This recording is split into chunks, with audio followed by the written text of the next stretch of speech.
क वर्गाच्या माध्यमातून वीरलिंग देवस्थानचा विकास साधणार आमदार यड्रावकर यांची माहिती।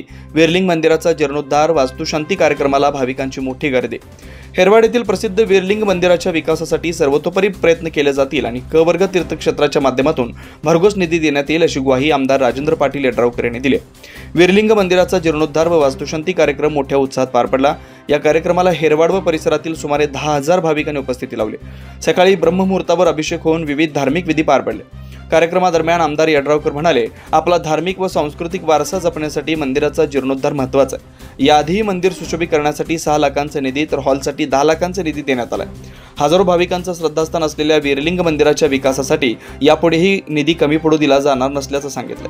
सकाळी 6:30 वाजता अभिषेक, 8:05 पासून ते 9:24 दरम्यान होमविधी, 9:30 वाजता कलशारोहण, 9:50 ते 10:30 दरम्यान सत्यनारायण महापूजा पार पडली। यानंतर ईशस्तवन, भजन व पूजन विधी दिवसभर सुरू राहिले। सकाळी 11 वाजता महाप्रसादाला सुरुवात झाली। रात्री 9 वाजता श्री माऊली भजन मंडळ साके यांच्या सोंगे भजनाच्या कार्यक्रमानं भक्तिमय वातावरण निर्माण झालं। यावेळी भाजपाचे अरविंद माने, सरपंच रेखा जाधव, उपसरपंच भरत पवार, देवस्थान कमिटीचे अध्यक्ष एकनाथ पाटील, माजी सभापती सुवर्ण अपराज, सामाजिक कार्यकर्ते बंडू बरगाले, जितेंद्र देसाई, मीना जमादार यांच्यासह सर्व ग्रामपंचायत सदस्य, देवस्थान कमिटीचे सदस्य, अनेक मान्यवर व भाविक मोठ्या संख्येने उपस्थित होते।